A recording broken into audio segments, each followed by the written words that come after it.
ಸಾಧಕರು ಶ್ರೀ ಎಚ್.ಎಂ. ಮರುಳಸಿದ್ದಯ್ಯ ಪಟೇಲ್, ಮಾನವ ಶಾಸ್ತ್ರಜ್ಞರು, ಭಾರತೀಯ ಮಾನವ ವಿಜ್ಞಾನ ಸರ್ವೇಕ್ಷಣಾ ಸಂಸ್ಕೃತಿ ಮಂತ್ರಾಲಯ, ಭಾರತ ಸರ್ಕಾರ, ಮೈಸೂರು.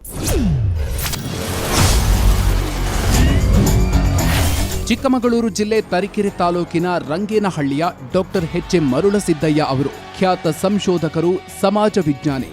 ಬಡತನದ ನಡುವೆಯೂ ಮೈಸೂರು ವಿಶ್ವವಿದ್ಯಾಲಯದಲ್ಲಿ ಸ್ನಾತಕೋತ್ತರ ಪದವಿ ಪಡೆದ ಮರುಳಸಿದ್ದಯ್ಯನವರು 1990ರಲ್ಲಿ ಡೆಹ್ರಾಡೂನ್ನಲ್ಲಿರುವ ಭಾರತೀಯ ಮಾನವ ಸರ್ವೇಕ್ಷಣಾ ಇಲಾಖೆಯ ಸಂಶೋಧನಾ ವಿಭಾಗಕ್ಕೆ ಸೇರಿದ್ರು. ದೆಹಲಿಗೆ ವರ್ಗ ಆದ ನಂತರ ಪೀಪಲ್ ಆಫ್ ಇಂಡಿಯಾ ಯೋಜನೆಯ ಕೋರ್ ಗ್ರೂಪ್ ಸದಸ್ಯರಾದ್ರು.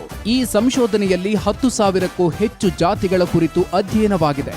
4,635 ಸಮುದಾಯಗಳ ಕುಲಗೋತ್ರ, ವಂಶಾವಳಿ, ಭಾಷೆ, ಆಹಾರ ಪದ್ಧತಿ ಹೀಗೆ ಸಮಗ್ರ ಮಾಹಿತಿಯುಳ್ಳ 43 ಸಂಪುಟಗಳು ಸಾರ್ವಜನಿಕ ದಾಖಲೆಗಳಾಗಿವೆ. ಶಿವಮೊಗ್ಗ ಜಿಲ್ಲೆಯ ಮತ್ತೂರು ಸಂಸ್ಕೃತ ಮಾತನಾಡುವ ಗ್ರಾಮವೆಂದು ಜಗತ್ತಿನ ಭೂಪಟದಲ್ಲಿ ಗುರುತಿಸುವಲ್ಲಿ ಮರುಳಸಿದ್ದಯ್ಯ ಪಾತ್ರ ದೊಡ್ಡದು. ಕೊಡಗು ಜಿಲ್ಲೆಯ ಪೈನಪ್ಪ ಸಂತತಿ, ನಾಗರಹೊಳೆ ಬುಡಕಟ್ಟು ಸಮುದಾಯ ಕುರಿತು ನೀಡಿದ ಸಂಶೋಧನಾ ವರದಿಗಳು ಕ್ರಾಂತಿಕಾರಿ ಬದಲಾವಣೆಗಳಿಗೆ ಕಾರಣವಾಗಿವೆ. ಇಡೀ ದೇಶದ ಸಂಸ್ಕೃತಿಯನ್ನು ಅಕ್ಷರ ರೂಪಕ್ಕಿಳಿಸಿದ ಮಹತ್ ಕಾರ್ಯದಲ್ಲಿ ಪಾಟೀಲ್ ಅವರ ಶ್ರಮ ಅನನ್ಯವಾಗಿದೆ. ತರೀಕೆರೆ ತಾಲೂಕು ರಂಗೇನಹಳ್ಳಿಯ ಎಚ್.ಎಂ. ಮರಿಯಪ್ಪ ಪಾಟೀಲ್ ಮತ್ತು ಚಂದ್ರಮ್ಮ ದಂಪತಿಗಳ ಸುಪುತ್ರರಾದ ಮರುಳಸಿದ್ದಯ್ಯ ಅವರು ಸ್ವಗ್ರಾಮದಲ್ಲೇ ಪ್ರಾಥಮಿಕ ಶಿಕ್ಷಣ ಪೂರೈಸಿದ್ರು. ಶಿವಮೊಗ್ಗದಲ್ಲಿ ಪದವಿ ಹಾಗೂ ಮೈಸೂರಿನ ಮಾನಸ ಗಂಗೋತ್ರಿಯಲ್ಲಿ ಸ್ನಾತಕೋತ್ತರ ಪದವಿ ಪಡೆದು ವೃತ್ತಿಗೆ ಪೂರಕವಾದ ಕಂಪ್ಯೂಟರ್ ಡಿಪ್ಲೊಮಾ ಶಿಕ್ಷಣವನ್ನು ಪಡೆದುಕೊಂಡವರು. ಭಾರತದ ಮಾನವ ವಿಜ್ಞಾನ ಸಂಶೋಧನಾ ಕ್ಷೇತ್ರದಲ್ಲಿ ಅಳಿಸಲಾರದ ಮುದ್ರೆ ಒತ್ತಿರುವ ಡಾಕ್ಟರ್ ಎಚ್.ಎಂ. ಮರುಳಸಿದ್ದಯ್ಯನವರು ಎಂದಿಗೂ ಬಡತನವನ್ನು ನೆಪವಾಗಿಸಿಕೊಳ್ಳಲಿಲ್ಲ, ಹಳ್ಳಿಗನೆಂದು ಹಿಂಜರಿಯಲಿಲ್ಲ. ಇವರಿಗೆ ಕನ್ನಡಪ್ರಭ ಮತ್ತು ಏಷ್ಯಾನೆಟ್ ಸುವರ್ಣ ನ್ಯೂಸ್ ವತಿಯಿಂದ ಸುವರ್ಣ ಕನ್ನಡಿಗ ಪ್ರಶಸ್ತಿ ನೀಡಿ ಗೌರವಿಸಲಾಗುತ್ತಿದೆ.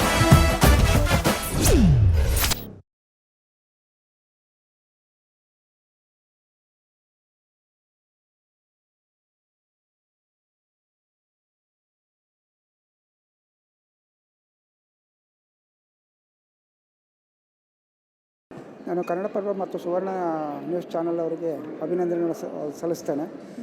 ನಾನು ಮೈಸೂರಿನ ಪ್ರತಿಷ್ಠಿತ ಕೇಂದ್ರ ಸರ್ಕಾರದ ಸಂಸ್ಕೃತಿ ಮಂತ್ರಾಲಯದಲ್ಲಿ ಸುಮಾರು 30 ವರ್ಷಗಳ ಕಾಲ ಭಾರತೀಯ ಜನಸಾಮಾನ್ಯರ ಬಗ್ಗೆ ವಿವಿಧ ಕ್ಷೇತ್ರಗಳಲ್ಲಿ ಅಧ್ಯಯನ ಮಾಡಿದ್ದೇನೆ ಮತ್ತು ಬುಡಕಟ್ಟು ಸಮುದಾಯಗಳು ಮತ್ತು ಶೋಷಿತರ ಬಗ್ಗೆ ಮತ್ತು ಇಡೀ ಭಾರತ ದೇಶದ ಎಲ್ಲ ಸಮುದಾಯಗಳ ಅಧ್ಯಯನದಲ್ಲಿ ನಾನು ಮುಂಚೂಣಿಯಲ್ಲಿದ್ದು ಸತತ 3-4 ವರ್ಷಗಳ ಕಾಲ ಡೆಲ್ಲಿಯಲ್ಲಿ ಕಾರ್ಯನಿರ್ವಹಿಸಿದ್ದೇನೆ.